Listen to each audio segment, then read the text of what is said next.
Hello hello et bienvenue dans la guidance des énergies du mois de janvier pour chacun des archétypes des relations sacrées. Si tu ne connais pas encore ton archétype des relations sacrées, je t'invite à faire le quiz, il est gratuit et tu vas découvrir lequel des 7 archétypes est le plus présent en toi en ce moment. Tu peux aussi refaire ce quiz tous les 6 mois à peu près, c'est possible que tu développes d'autres archétypes avec le temps, c'est le but de toute façon. C'est comme l'astrologie en fait, on a les 12 signes à l'intérieur de nous, bien sûr on a un signe dominant, mais on a tous les signes à l'intérieur de nous. Donc les archétypes, c'est ça aussi, c'est qu'on a un archétype dominant. Puis c'est intéressant aussi d'aller voir si on en a un deuxième pour voir un petit peu quelles sont les énergies par lesquelles on est porté. Donc on y va, on commence avec les énergies du mois de janvier pour l'innocente incarnée. Je vais tirer à chaque fois 3 cartes, 2 cartes du Drâle et une carte de Sésame, ouvre-moi. Alors, l'innocente incarnée. Ce que j'entends pour l'innocente incarnée dans ce mois de janvier, c'est vraiment un besoin de se reconnecter à qui elle est, à ce qu'elle veut faire, vraiment à son essence, c'est-à-dire à ses besoins, ses envies vraiment profondes et sortir de toute la partie ego qui prend beaucoup le dessus. Là, il y a une carte qui vient me parler de la victime, donc dans ce triangle bourreau, victime, sauveur. La beauté ancrée, c'est aussi une carte qui met une espèce de façade devant nous. Donc vraiment, c'est passer au-delà de la façade pour aller chercher son essence véritable. Donc si tu fais partie des personnes qui ont l'innocente incarnée en archétype dominant, ça va vraiment être ta direction pour le mois de janvier, reconnecter à ton essence, à qui tu es, à ce que tu veux vraiment et à ce que tu veux créer dans la vie. Pourquoi tu es là? C'est quoi ta place dans le monde? Quelle place tu veux prendre? Quelle personne aussi tu veux être et tu veux devenir pour sortir et vraiment prendre conscience aussi de toutes tes résistances intérieures à chaque fois que ton ego, ton mental t'empêche vraiment d'accéder à ton essence. Simplement prendre conscience de ça pour pouvoir les libérer et faire place à ta clarté, à la clarté sur qui tu es. Ça, c'est ton objectif pour ce mois de janvier. Je passe à l'hédoniste passionné.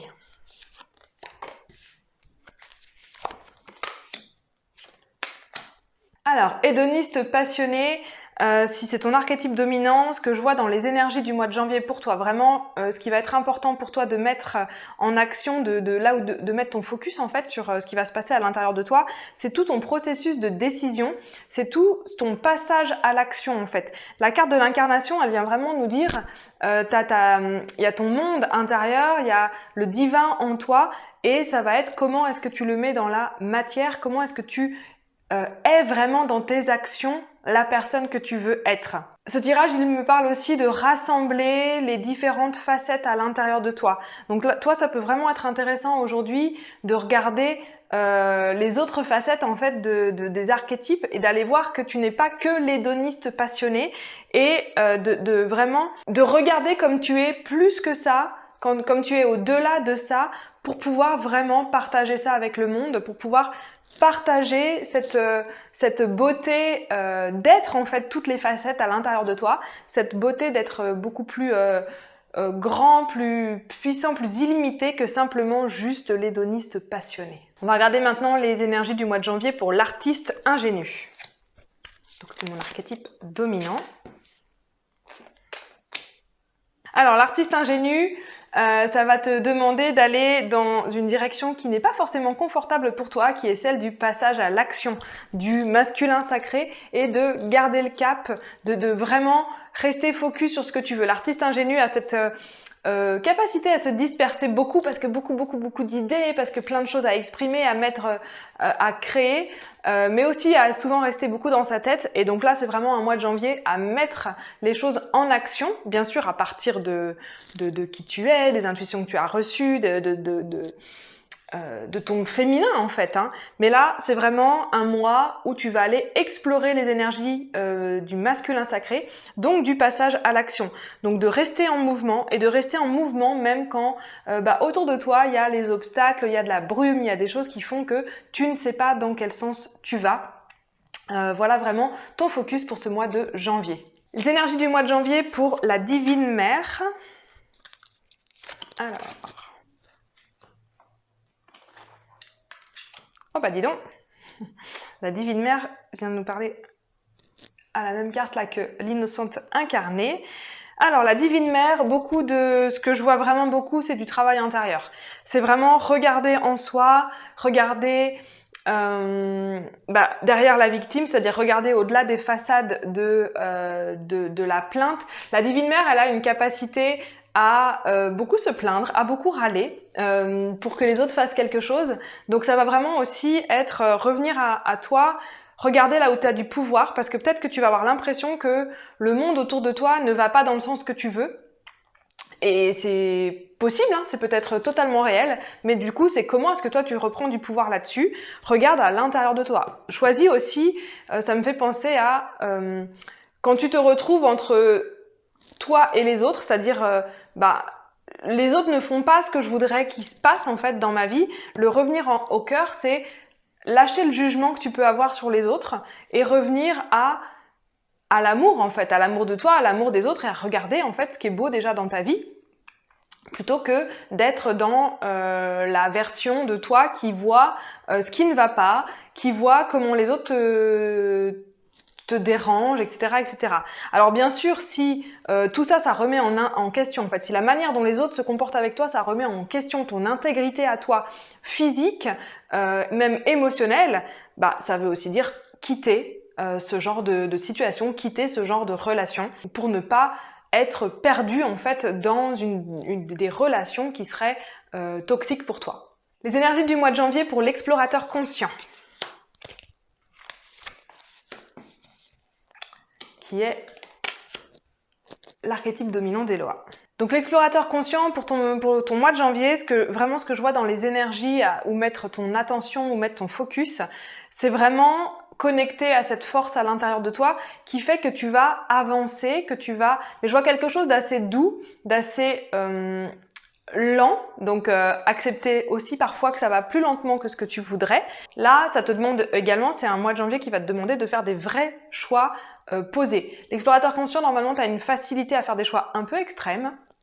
Ça va être l'occasion de t'en servir, en fait, tu vas avoir des choix à faire un peu extrêmes. Ne regarde pas, ne fais pas ces choix en fonction du passé, en fait. Dans le passé, il y a des choses positives qui se sont passées pour toi, mais ne fais pas ces choix en te disant je dois faire ce choix-là parce que dans le passé, quand j'ai fait ce choix-là, j'ai choisi A et ça s'est mal passé, donc aujourd'hui je vais choisir B. Regarde le passé pour ce que ça t'a apporté de positif, mais ne le regarde pas pour créer ton futur en fait. C'est vraiment ce que je vois là, c'est poser des choix, mais sans les faire en fonction du passé. Le passé, ça t'a apporté des choses positives, c'était juste au moment où ça s'est passé, mais c'est pas avec ça que tu vas créer ton futur.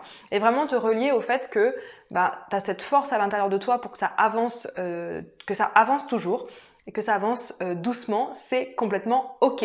Les énergies du mois de janvier pour le sage leader.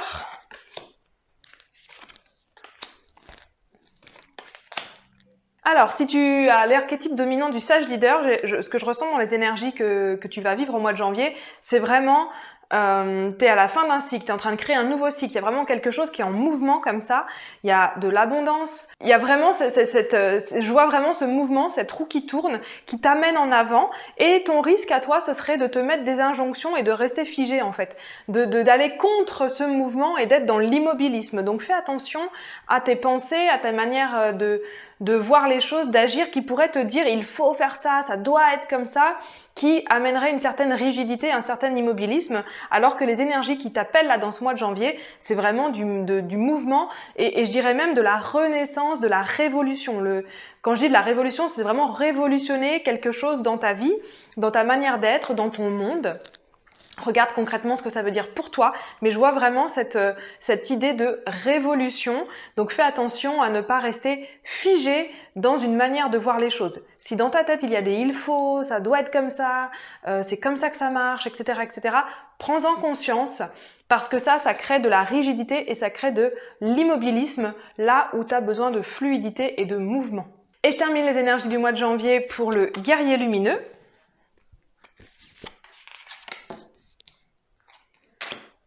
Très belle harmonie de couleurs ici aussi. Alors pour le guerrier lumineux, on est plus dans des énergies de guérison, dans des énergies de d'apaisement. C'est comme s'il y avait beaucoup de... En fait, ce que j'entends, c'est qu'il y a quelque chose qui bout à l'intérieur de toi, quelque chose d'assez... qui est puissant en fait. Le guerrier lumineux, c'est un archétype qui va facilement contacter la colère par exemple, parce que ça le met en mouvement en fait. Quand on a le guerrier lumineux en archétype dominant, la colère est un moteur énorme. Et je suis d'accord, sauf qu'en fait, ce qui va être intéressant d'aller chercher dans cette guérison là du mois de janvier, c'est la puissance de la colère, mais sans son côté destructeur.